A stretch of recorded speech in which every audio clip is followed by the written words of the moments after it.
Hello, welcome everybody to this new video. This video is going to be about the radius of horizontal curve.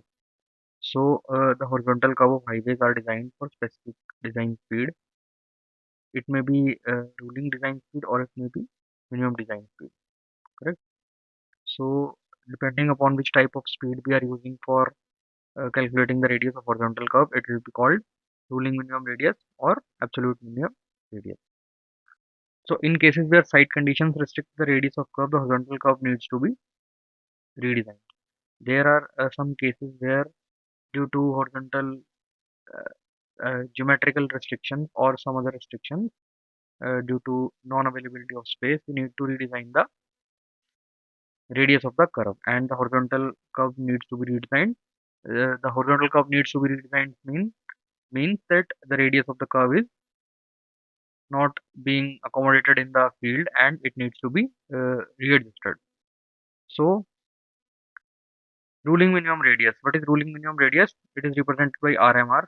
Since we know the formula for super elevation, that is E plus F is equal to V square upon 127 R. Here R will replace by RMR, right?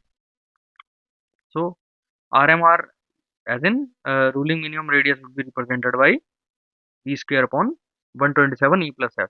Here why we have not used 225 is the reason for that is 225 is only used when we are calculating it for a design speed of for a mixed traffic and we are calculating with design speed of 0.75 V design. But here we are not doing that. We are using the ruling design speed. Ruling design speed can be seen from this table. Uh, these are the ISO specifications for design speed for different types of roads available. For national highway and speed highway plain area, the roads are differentiated on the basis of type of road as well as type of area, depending upon the gradient of the general gradient of the area. So there are two design speeds that are shared by IRC. One is ruling design speed and one is minimum design speed. Minimum design speed is that design speed below which vehicle is not allowed or it should not be mm, preferred to, it should not be considered for design. The vehicle is suggested to not use speed below that, right? Although the road is designed for speed below that as well, but it is preferred that vehicle does not use minimum design speed. So here, if we take a ruling design speed, we are getting ruling minimum radius. That is the minimum radius that is needed for vehicle to fly on the road, and the vehicle moving with the design speed will be able to traverse on the road. Here, E will be taken as maximum and F value will be taken as 0.15. Let me write as well.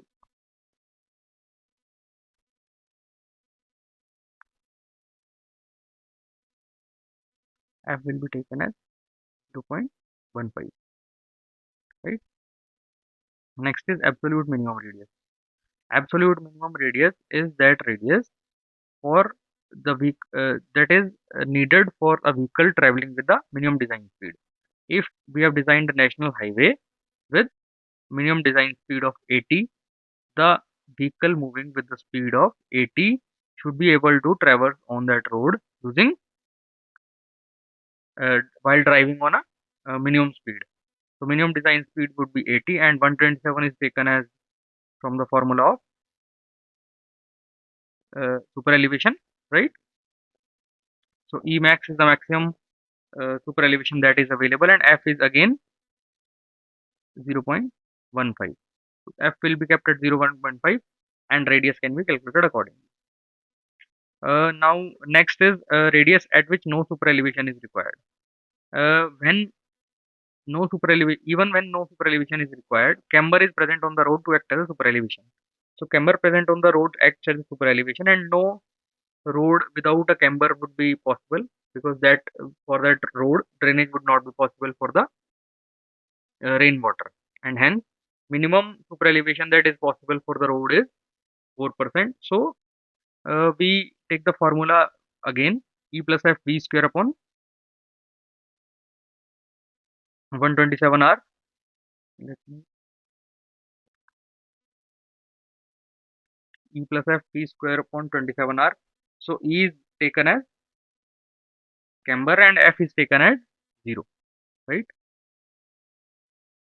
Since B is for mixed traffic, here radius at which no super elevation is required, this is not for a particular speed, and all types of vehicles moving with slow as well as more speed would be on the moving would be plying on the road, and hence here V is taken as 0.7 V of design speed,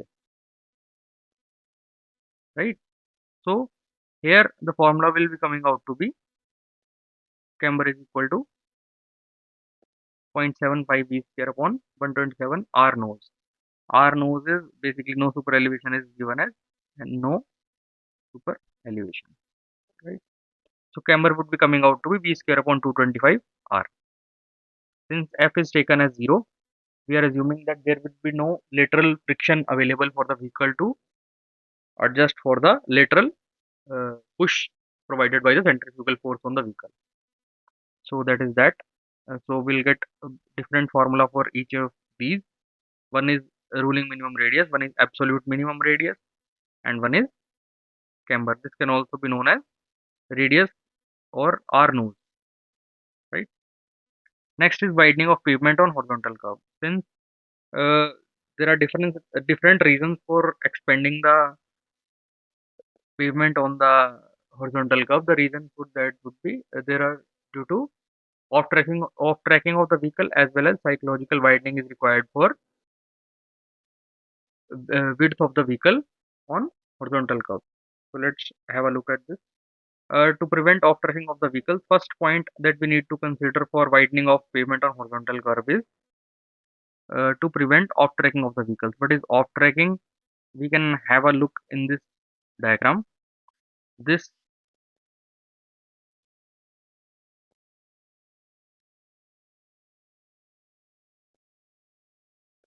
uh,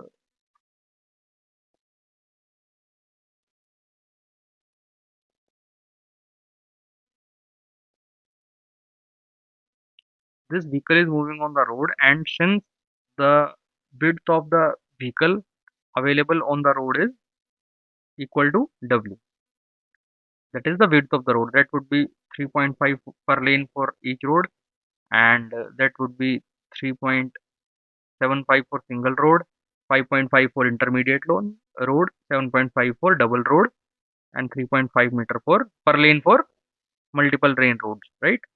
So that would be fixed if it is moving on a radius curve or a curve of radius r. The front, since the body acts, the axle of the vehicle acts as a rigid body, it is not able to move turn. So only front of the wheels are used as turning or steering wheels, and the rear wheels are just following the direction in which the front wheels are moving, right? So for that, what we do is we provide extra widening, since the radius of outer wheel is and inner wheel is having width more than W. That is considered as WW. So the one line we have drawn with yellow, that is the radius of outer curve. The yellow line is the uh, uh, width of the pavement that is covered by inner wheel of the front side. Next, the rear wheels are shown by the red line as a road. So, what we are trying to show in this diagram is L represents the length of the vehicle or length of the axle. R1 represents the radius of rear outer wheel, and R2 represents the front outer wheel. There would be difference in R2 as well as R1. R2 minus R1 would be equal to WM. That WM has we have shown here. So let me read this out so that you can get a clarity. Vehicle having a rigid frame. Vehicle is having a rigid frame and only front wheel turns. When vehicle travels on a curved path, the rear wheel does not follow same path as that of front wheel. So there needs to be provision of extra width that needs to be provided on a horizontal curve. So if we draw the diagram, this would also be R2. right?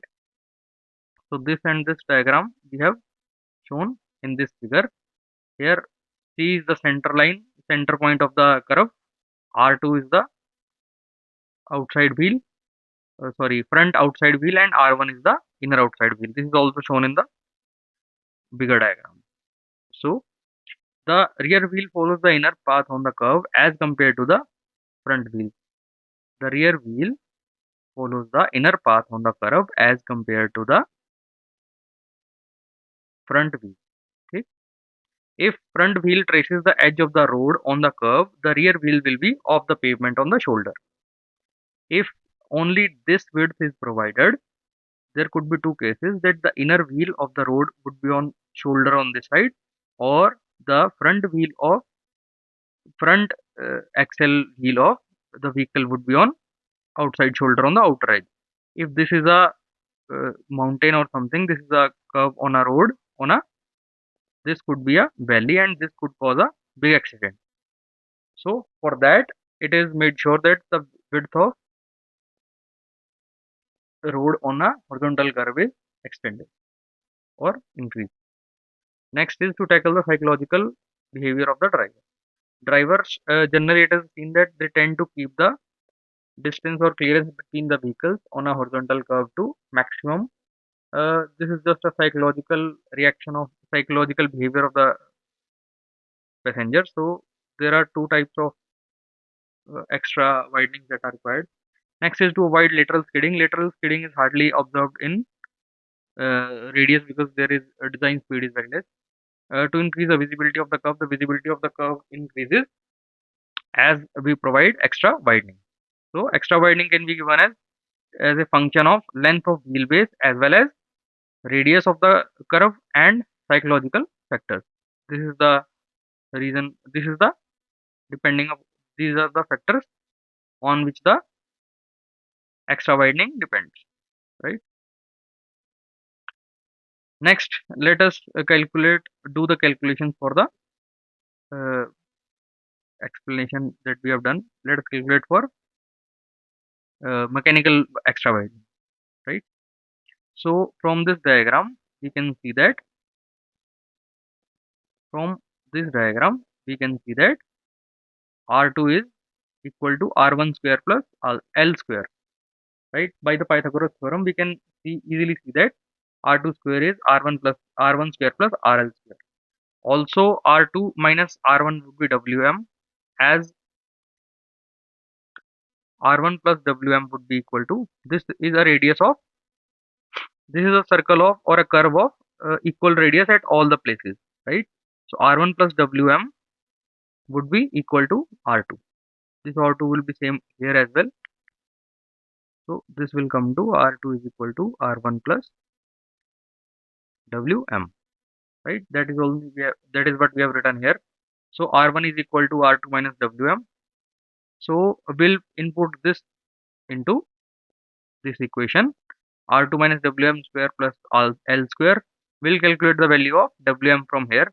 Since 2R2 is very greater than Wm, the mechanical widening would be done in the range of 0.5 to zero point 0.6, and the radius of the curve is of the range 220 230. So compared to 500, the value of zero point 0.5 or zero point 0.6 is very small. So we can say that 2R2 would be very greater than Wm. So 2R2 minus Wm would be approximately equal to 2R. We'll replace this by 2R. This value will be replaced by 2R, and we'll get the value of Wm by Wm is equal to L square upon 2R. For this is for one lane road. If there are number of lanes are more, we include n here. So n L square upon 2R would be the formula for mechanical widening. Next, L is the length of the wheelbase, which is equal to 6.1 meter. N is the number of lanes which n number of vehicles can simultaneously travel on the road. N number of lanes on the road means n number of vehicles can travel simultaneously, and each vehicle would be requiring different widening for each of them, right? So that is why it is multiplied by n. So next is the psychological widening. Psychological widening is the driver tends to keep high distance from vehicle coming from the opposite direction. It is given by empirically. It is given by the relation b upon 9.5 under root r, where b is in kilometer per hour and r is in meter. If we put p in meter per second, the formula is not valid. The reason for that is it is an empirical formula and it is valid only for the given dimensions. It is not a dimensionally correct formula. So here we'll get value in meter. This would be in kilometers per hour and this would be in meter. Next total widening would be given by NL square upon 2R plus V divided by 9.5 under root R. Some points that we need to have a look is, if single lane road and two lane road, if this would be in single lane road and two lane road, if radius of the curve is greater than 300 meter, no extra widening is provided or it is not required as per the calculation. And for single lane road, psychological widening is not considered, that is WP would be equal to 0. Extra widening is provided gradually throughout the transition curve. This is to ensure that the uh, extra widening does not abruptly increase the width of the pavement and cause discomfort to the passenger. Next is general extra widening is provided. Generally, extra widening is provided equally on the both sides, but on hilly regions, it is provided on the inner side to increase the visibility of the pavement as well. The widening is introduced. Next, fifth point is the widening is introduced gradually from tangent point, that is beginning of the transition curve, and is fully achieved at the end of transition curve. Right. So let me show this diagram as well, and we'll do the numerical in the next class. Yes. The transition curve is used to gradually introduce the extra widening, and after that the extra widening is continued to till the circular curve is there, and this is also transition curve.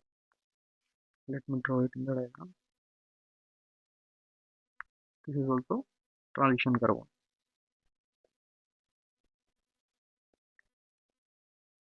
right? So during the transition curve, the extra widening is gradually increased as well as it is gradually decreased as well, right? On a horizontal circular curve and no transition curve, 2 by 3 of the extra widening is provided in the straight portion and 1 by 3 of extra widening is provided in the circular portion.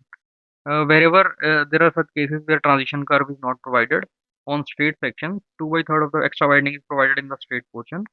Since this transition curve would not be there, circular curve will start from here as well. So for straight section it would be 2 by 3, and for this remaining circular curve 1 by 3 of the extra widening would be provided. These are some norms for the extra widening that needs to be maintained for the pavement. So that's all from my side for this video. I request you guys to please like and comment and kindly share this video. Kindly subscribe as well. Thank you. Have a good day.